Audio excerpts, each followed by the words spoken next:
말씀 주제를 가지고 함께 말씀을 나누고자 합니다. 먼저 말씀을 나누기 전에 사진 한 장을 먼저 봤으면 좋겠습니다. 이 사진 아마 많이 보셨을 것입니다. 젊은이들은요, 이 사진을 아마 한 번 이상은 봤을 것입니다. 이 사진은 스포츠 대표 브랜드 나이키의 최근 광고 사진입니다. 그런데 이 사진 한 장으로 지금 미국 전역이요, 지금 큰 파장 가운데 섰습니다. 광고를 보면 한 남자의 얼굴이 있고 그 가운데에 한 영어로 된 문장이 하나 있습니다. 그 문장의 뜻은 이렇습니다. 모든 걸 희생하더라도 신념을 가져라. 모든 걸 희생하더라도 신념을 가져라. 이 사진 한 장으로 인하여 현재 미국은요 둘로 나눠졌습니다. 사진의 주인공은 누구냐면 미식 축구 선수 콜린 캐퍼닉이라는 사람입니다. 캐퍼닉의 광고 메인 주인공으로 나오게 된 이유는요, 그가 했던 행동 하나 때문이었습니다. 수많은 사람들이 그 행동 안으로 지지를 받게 되었기 때문이죠. 캐퍼닉은 미국 경찰이 흑인을 과잉 진압하여 논란이 된 2016년에 인종차별에 대한 항의로 경기 시작 전 국가 재창을 거부하고요, 대신 무릎을 꿇는 퍼포먼스를 진행했습니다. 사진 한번 볼까요? 인종차별에 대한 공권력에 대한 항의로 직접적으로 표현한 모습이죠. 무릎 꿇기는 당시 소속팀 샌프란시스코 49너스와 미식 축구를 넘어서 프로야구, 프로농구까지 확산되었습니다. 백인 선수, 심지어 구단 관계자들까지 시위에 동참하는 게 되었습니다. 이로 인해 인종차별에 반대하는 수많은 사람들의 지지를 받게 되었고 상징적인 모습으로 변해갔습니다. 그에 대한 반발도 심했습니다. 보수 정치인들은요, 어떻게 국가를 재창하는 그런 모습 속에서 국가를 재창하지 않고 무릎을 꿇을 수 있느냐라고 그렇게 강한 거부감을 내비쳤고요. 또한 주인공 캐퍼닉이 사회 분열을 부추겼다고 비난하는 여러 가지 언론과 사람들의 반대 의견도 많았습니다. 이런 논란으로 인해서 캐퍼닉은요 2017년에 자유계약 선수가 되었음에도 불구하고 아직까지도 자신을 원하는 팀이 없어 선수 생활을 중단할 위기에 처해 있습니다. 물론 아까 광고를 게재한 나이키도요 곤욕을 치르고 있죠. 반대 성향의 사람들이 나이키 운동화를 불태우는 영상을 SNS에 올리기 시작했고 일부에서는 불매 운동이 시작되었습니다. 그런 상황에도 불구하고 아이러니하게 나이키의 판매 매출은요 지난해 대비 더 늘었다고 합니다. 다시 원상복귀가 되었죠. 많은 사람들이 인종차별에 대하여 거부감을 느끼고 있는 것을 우리는 보게 되어집니다. 과거에는요 다양성에 대한 그런 인식이 많이 부족했습니다. 백인 우월주의로 인해 대표적으로 흑인을 비롯한 유색 인종들이요 차별을 받았습니다. 같은 인간임에도 불구하고 피부색에 따라 또는 사는 곳에 따라 누구는 노예가 되기도 하고 또 누구는 주인이 되기도 했습니다. 또한 그것이 당연하다고 우린 여겨졌죠.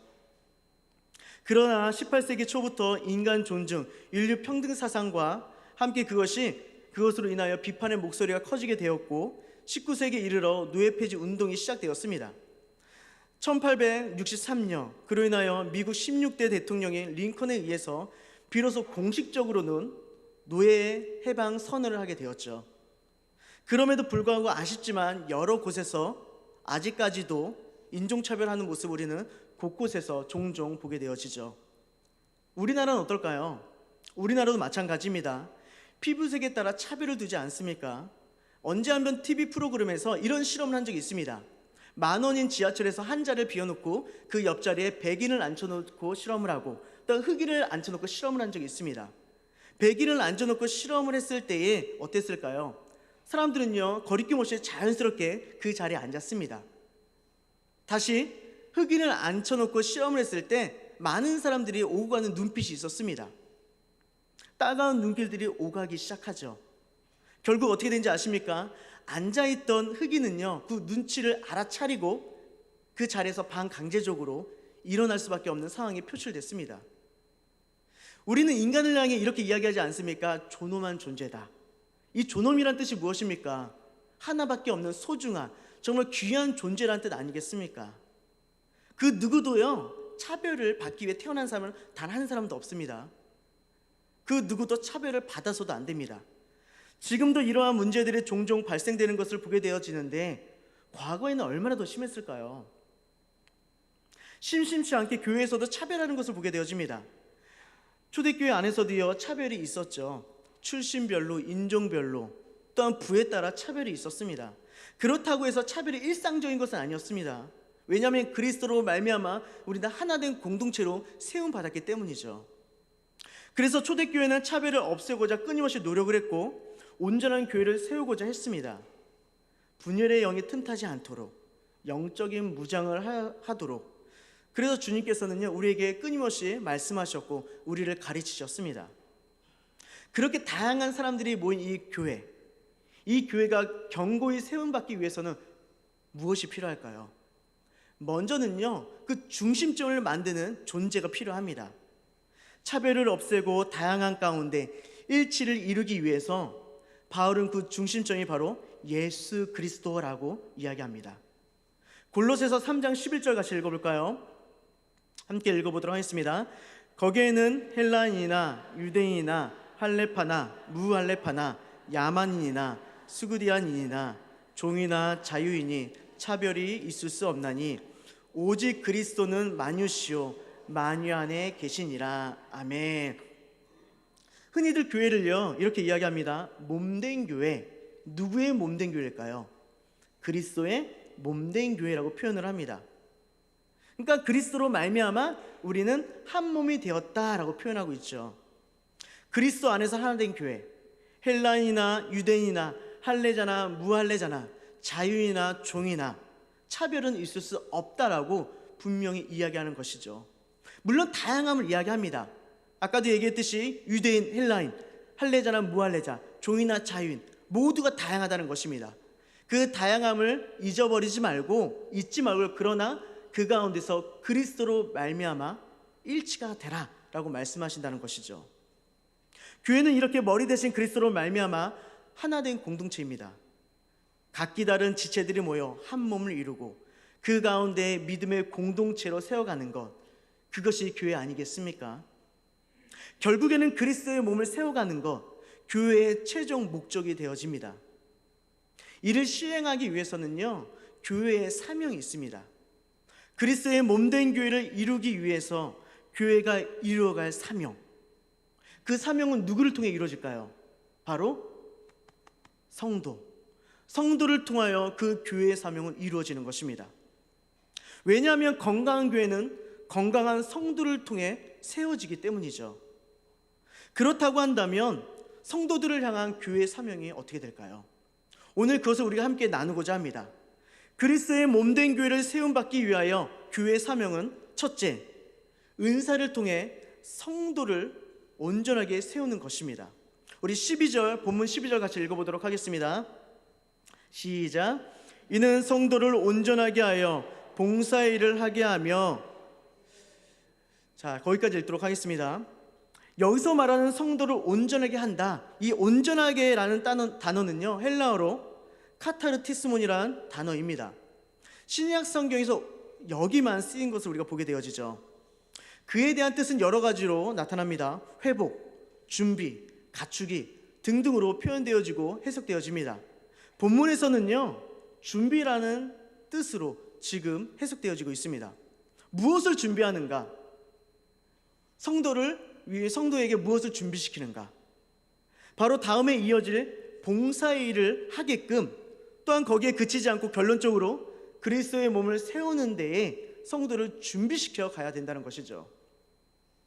예수님께서 이를 위해 우리에게 무엇을 주시지 아십니까? 바로 은사를 주셨습니다.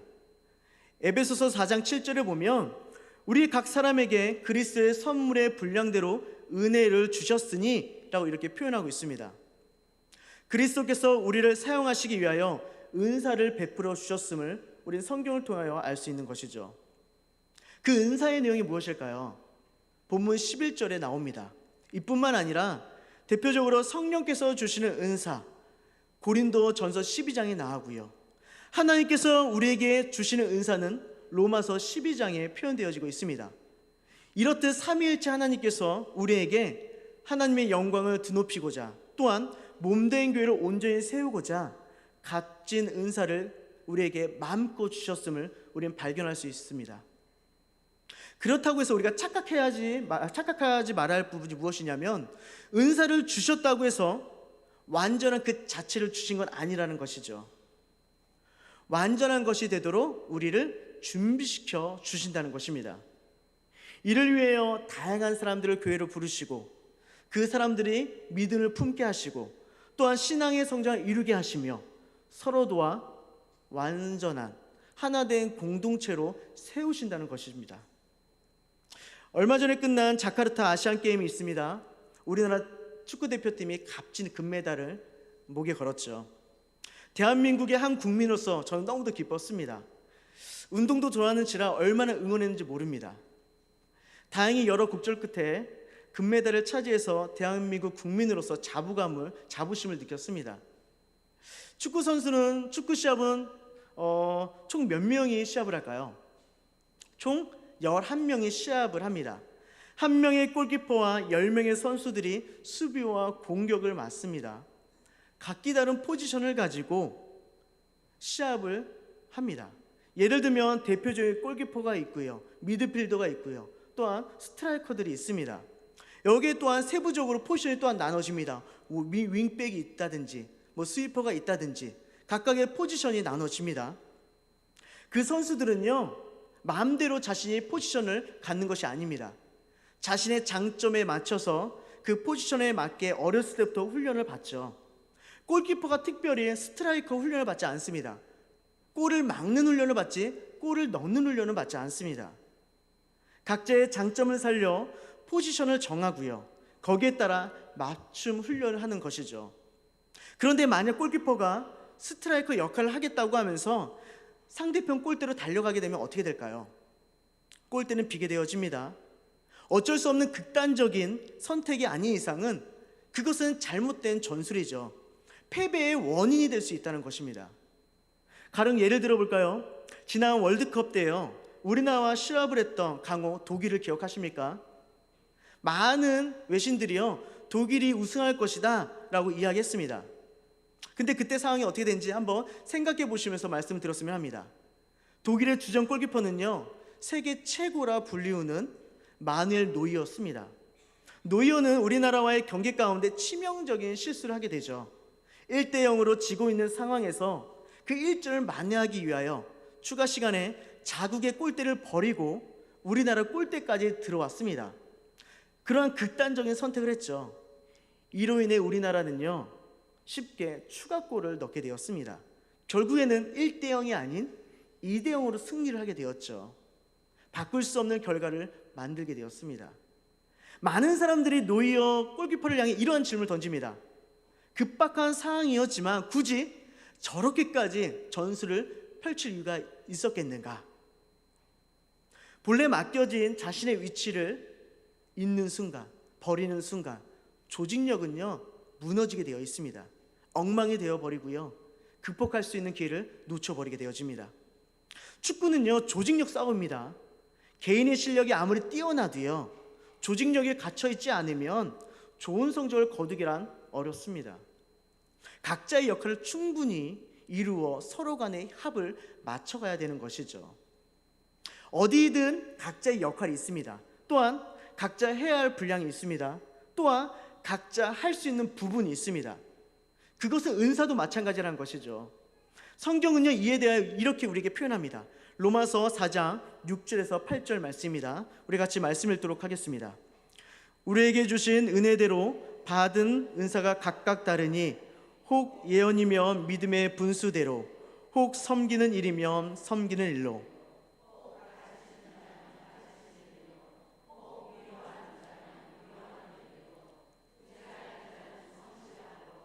다스리는 자는 부지런함으로, 긍휼을 베푸는 자는 즐거움으로 할 것이니라. 아멘. 하나님께서는요, 각각 역량에 맞춰서 우리에게 은사를 베풀어 주셨다라고 이야기하고 있습니다. 그러니까 그것이 우리에게 있어서 그 은사로 인하여 서로 간에 합을 맞춰가라는 것입니다. 은사는요, 자기 자랑이 아닙니다. 은사는요, 나를 내세우기 위한 교만이 아닙니다. 이것은요, 서로 간에 합을 맞춰서 빈 곳을 메꿔가요 하나님의 몸된 교회를 세워가라는 뜻 가운데 주신 은혜라고 표현되어 있습니다. 교회는 이렇게 성도가 은사를 발견하고 또한 은사를 10분 발휘할 수 있도록 도움을 줘야 하죠. 그러기 위해서는요, 한 가지 단서가 붙습니다. 12절 상반절 한번 띄워주실래요? 말씀, 우리 본문 말씀 12절 상반절. 여기서 보면 성도를 어떻게 한다 이야기하고 있습니까? 온전하게 한다라고 이야기하고 있습니다. 말 그대로 성도를 온전하게 만들어야 된다는 것이죠. 온전하기 위해서는 어떻게 해야 합니까? 어떻게 준비시켜야 될까요? 교회는요, 끊임없이 성도를 온전하게 만들기 위하여 훈련하고 교육시켜야 된다는 것이죠. 말씀을 선포하고 가르치고 양육하고 훈련시키는 것이 교회의 사명입니다. 오늘도 광고 시간에 이런 광고를 드렸습니다. 후반기 양육훈련반은 모집합니다 라고 그렇게 광고를 드렸습니다. 이는요, 우리가 참여도가 많던 참여도가 적던 교회는 늘 양육과 훈련에 힘을 쏟는다는 것을 볼 수 있습니다. 왜냐하면 교회가 성도들을 향해 당연히 해야 할 사명이기 때문이죠. 그럼 훈련은 언제 받고 또 훈련은 언제까지 받아야 될까요? 많은 분들이 이렇게 묻습니다. 목사님, 저 훈련 한번 받았습니다. 목사님, 저는 이 정도 나이가 되어서 훈련을 받을 수 없을 것 같습니다 라고 이렇게 물어보고 대답하죠. 그러나 우리가 언제까지 훈련받고 언제까지 우리가 훈련을 해야 되는지 그에 대한 대답은 간단합니다. 그것은 항상 언제나 그리고 죽을 때까지입니다. 일반 학교 교육도요, 중학교까지만 의무교육입니다. 고등학교 때부터는 자율이죠. 반드시 고등학교를 가야 하는 것은 아닙니다. 하고 싶으면 하고 하기 싫으면 안 해도 됩니다.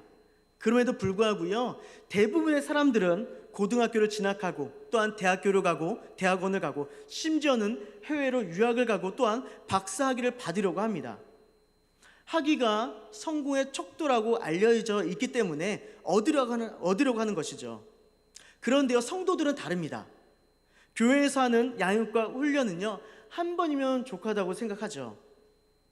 아니, 일주일에 교회 나와 예배 한번 드리고 말씀 듣는 거, 그거 하나만으로 나는 충분하다라고 생각하는 분들도 더러 있습니다.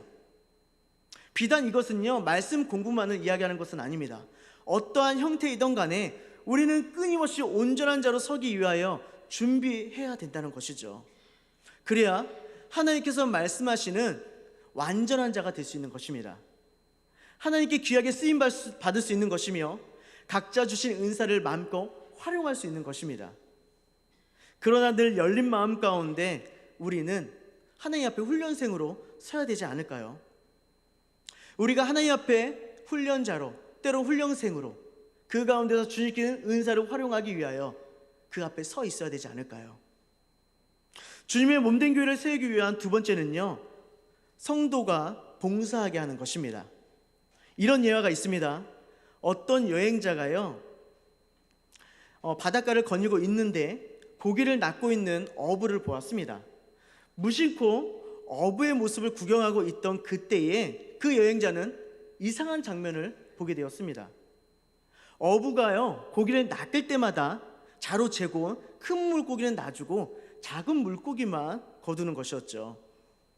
그런 일이 계속 반복되었습니다. 여행자는 그런 일이 반복되어서 너무 이상해서 어부에게 물었습니다. 그런데 어부는 이렇게 대답을 합니다. 자신이 갖고 있는 자를 보여주면서 저희 집 후라이팬이 30cm밖에 되지 않거든요. 그래서요, 30cm 이상의 물고기는 다 놔주는 것입니다. 그리고 작은 물고기만 집어넣는 것이었죠. 하나님께서 우리에게 은사를 주셨음에도 불구하고 그것을 제대로 활용하지 못한다면 얼마나 억울할까요? 얼마나 아쉽습니까? 큰 물고기를 갖고 있음에도 불구하고 작은 후라이팬 때문에 작은 물고기만 담고 있다면 아쉽지 않을까요? 그래서 교회는 은사를 활용할 수 있도록 도움을 줍니다. 작은 물고기로만 만족하지 않도록 교회에서 끊임없이 훈련을 시키고 또 교육을 하며 또한 양육을 진행합니다. 몸된 교회를 위해 귀하게 쓰임받게 하기 위함이죠. 그래서 성도들의 신앙의 성장을 이루어 그리스도 안에서 각 지체로서 하나가 되게 하고 서로가 몸된 교회를 위하여 쓰임받을 수 있도록 하나님의 몸을 세워가는 것입니다. 각기 다른 은사로요 서로 차별하고 또 서로 간의 시기와 질투를 만들어가게 하는 것이 아니라 그것을 통하여 오히려 조화롭게 하고 서로 돕게 하고 그리스도의 몸을 세워가는 것, 그것이 바로 교회의 사명이라는 것이죠. 그럼 누구를 위해서 은사를 사용해야 될까요? 누구에게 봉사해야 될까요? 12절에 사용된 봉사라는 단어가 있습니다. 헬라어로 디아코니아로서 봉사, 직무라는 뜻을 갖고 있습니다.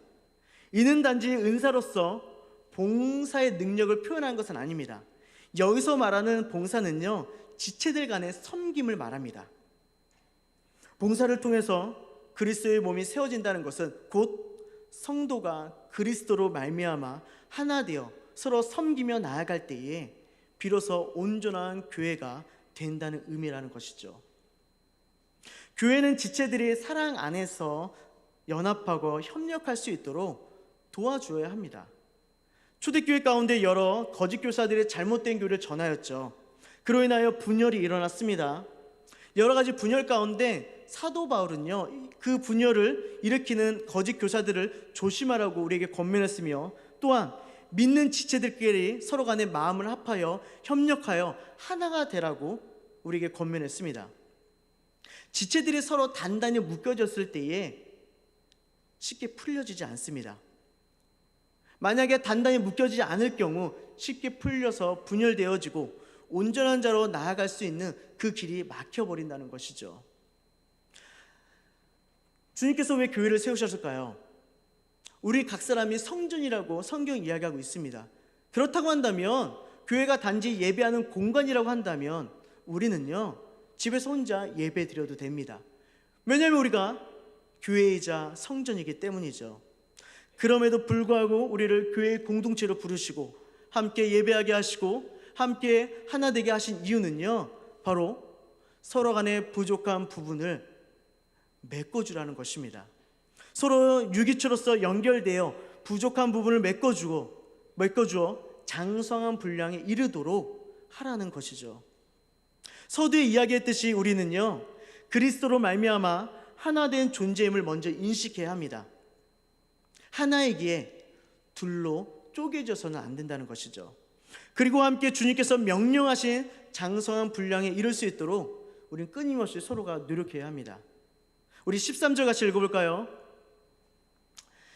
우리가 다 하나님의 아들을 믿는 것과 아는 일에 하나가 되어 온전한 사람을 이루어 그리스도의 장성한 분량이 충만한 데까지 이르리니, 예수님께서는요 우리가 그리스도로 말미암아 하나가 되어서 온전한 사람을 이루어 하나님께서 원하시고 바라시는 장성한 분량에 이르기를 원하신다는 것입니다.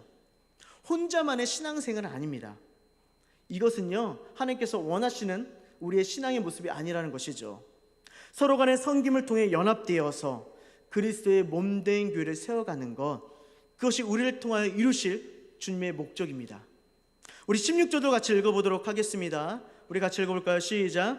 그에서 온몸이 각 마디를 통하여 도움을 받음으로 연결되고 결합되어 각 지체의 분량대로 역사하여 그 몸을 자라게 하며 사랑 안에서 스스로 세우느니라. 아멘.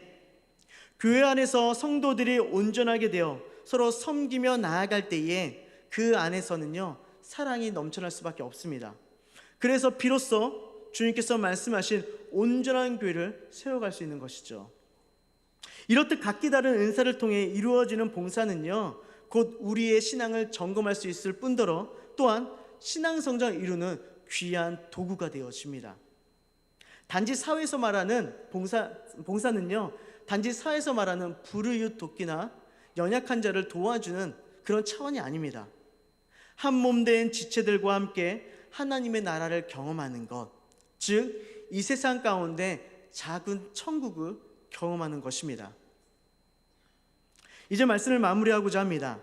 건강한 교회는요 건강한 성도를 통해서 세워지는 것입니다. 아멘. 그렇다고 한다면 교회는 곧 건강한 교회를 세우는데 목적을 두어야 하죠. 성도들의 신앙의 인격을 바로 세워주고 온전한 하나님의 사람을 만들어가는 것, 그것이 교회의 목적입니다. 말씀 훈련과 양육을 통해 삶이 변할 수 있도록, 인격적인 성숙을 이끌어내 줄 수 있도록 교회는요 도움을 주는 것이죠. 또한 온전한 하나님의 사람을 만들어 봉사일을 할 수 있도록 해주는 것, 교회의 사명입니다.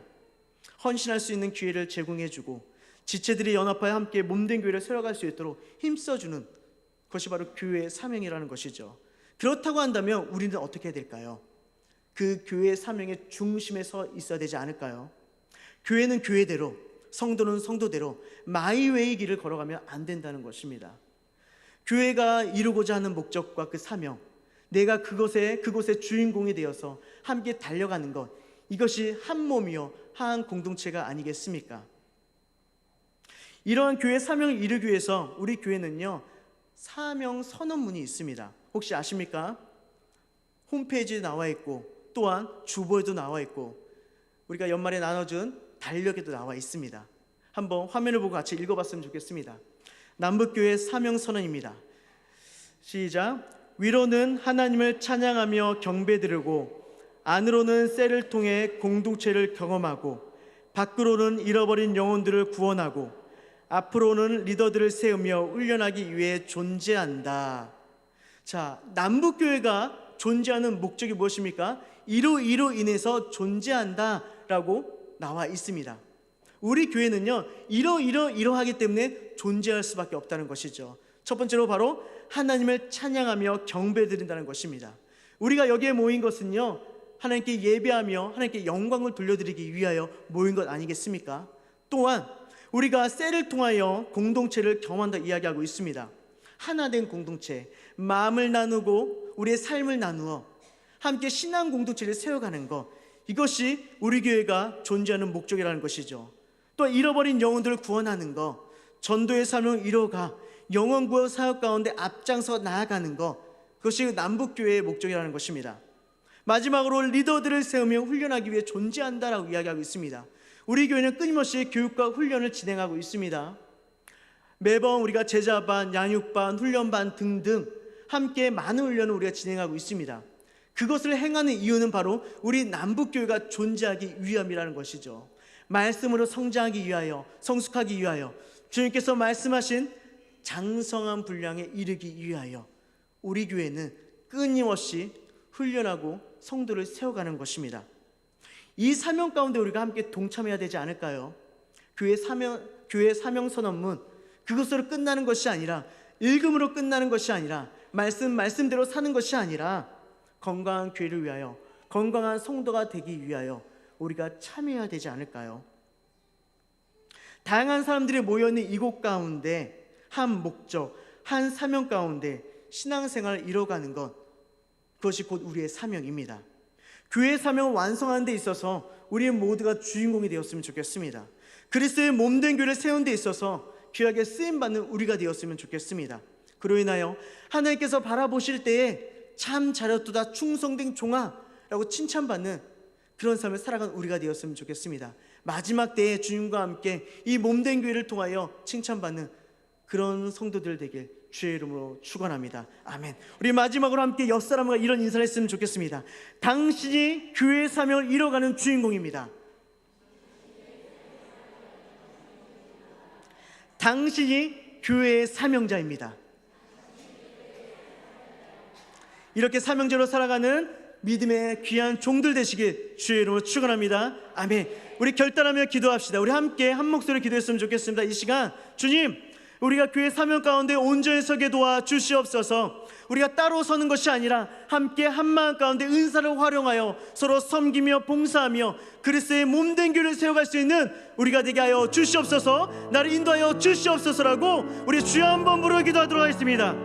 주여, 하나님 아버지, 이 시간 우리가 나아갑니다. 우리를 귀하게 사용하여 주시옵소서. 주님의 몸된 교회를 이끌어가는 데 있어서 우리가 주인공이 되기 원합니다. 하나님, 믿음의 사람으로 또한 믿음의 안에 공동체로 설 때에 하나님 그 중심 가운데 우리가 서게 도와주시옵시고 주님을 찬양하고 경배하며 또 공동체를 경험하고 이런 어린 영혼들을 구원하며 또 그 가운데 우리가 리더들을 세워 훈련하기에 부족 없는 저희들 수 있도록 인도하여 주시옵소서. 저기 저 멀리 있는 영혼들이 아니오라 내가 하나님 아버지 먼저 그 가운데 설 때에 하나님께 칭찬받는 영혼들 되게 하여 주시옵시고 몸된 교회 교회를 하나님 세운 데 있어서 그리스도의 머리 되신 그리스도로 말미암아 하나님과 함께 마음을 나누고 우리 모두가 지체로서 하나가 되어 나아갈 수 있는 우리가 될 수 있도록 인도하여 주시옵소서. 연약함은 하나님 강함으로 바꿔 주시옵시고 힘을 내어 나아갈 수 있는 그들을 예비하시켜 주셔서 온전히 주님을 찬양하며 경배하는 믿음의 공동체여 믿음의 사람을 설 수 있도록 우리를 늘 사용하여 주시옵소서.